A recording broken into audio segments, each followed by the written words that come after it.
Elle descend le chemin qui longe la rivière, laissant derrière elle ses parents et son petit frère toujours autour du pique-nique. Elle a 12 ans et ce sont les vacances de Pâques.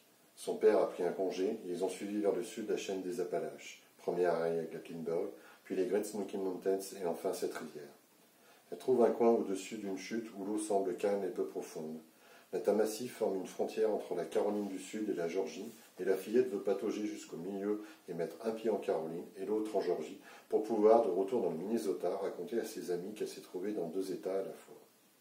Elle envoie valser ses sandales et s'avance. L'eau, beaucoup plus froide qu'elle ne l'avait imaginé, et rapidement plus profonde, atteignant ses rotules, jaillissant sous la surface lisse. Elle frissonne. À 50 mètres en aval, une haute falaise de granit se dresse vers le ciel pour plonger dans l'ombre cette partie du cours d'eau. La fillette jette un coup d'œil derrière elle, à ses parents et à son frère assis sur la couverture. Il fait plus chaud là-bas, ils sont en plein soleil. Elle songe à y retourner, mais elle est maintenant à mi-chemin. Elle fait un pas et l'eau monte plus haut sur ses genoux. 4 pas de plus, se dit-elle. Seulement 4 pas et je repars dans l'autre sens. Elle fait encore un pas et le fond sur lequel elle tente de poser le pied n'est plus là. Elle est poussée vers l'aval. Elle ne panique pas car elle est bonne nageuse et a réussi tous ses entraînements de la Croix-Rouge. La rivière devient moins profonde, le visage de la fillette fend la surface et elle halète. Elle tâche de se retourner pour ne pas se taper la tête contre un rocher et au moment où elle y pense, elle a peur pour la première fois. Et brusquement, elle est de nouveau sous l'eau et l'entend jaillir contre ses oreilles. Elle cherche à retenir son souffle, mais son genou se fracasse contre une grosse pierre. Elle suffoque de douleur et de l'eau entre à flot dans sa bouche. Puis, pendant quelques instants, la rivière forme un bassin et ralentit.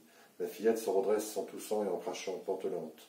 Ses pieds raclent le fond comme une ancre qui ne cherche à s'accrocher à du bois gorgé d'eau ou à une saillie de rocher.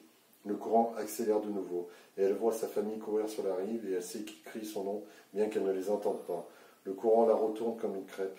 Elle entend les chutes et sait que rien ne l'en préservera. Le courant accélère, accélère encore. Un autre rocher s'écrase contre son genou, mais elle le sent à peine alors qu'elle avale à la hâte une coulée d'air avant que la rivière ne la tire sous la surface. Elle la sent qui tombe, et elle tombe avec elle. L'eau blanchit autour d'elle. Elle tombe tout au fond dans l'obscurité. Lorsqu'elle remonte, sa tête frôle un plafond rocheux, et tout est noir et silencieux. Elle se dit « ne respire pas ». Mais le besoin grandit en elle, et à partir du haut de son ventre, puis il monte et passe par la poitrine et la gorge, et alors que ce besoin monte, sa bouche et son nez s'ouvrent en même temps. Ses poumons explosent de douleur, et puis la douleur a disparu avec l'obscurité.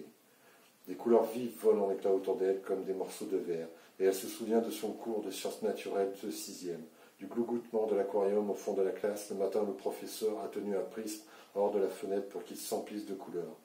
Elle a une dernière et belle pensée. Qu'elle est maintenant à l'intérieur de ce prisme et sait quelque chose que le professeur lui-même ne savait pas, que les couleurs du prisme sont des voix qui tournoient autour de sa tête comme une couronne, et à cet instant ses bras et ses jambes, dont elle ne se doutait même pas qu'ils s'agitaient, s'arrêtent. Et la voilà qui fait partie de la rivière.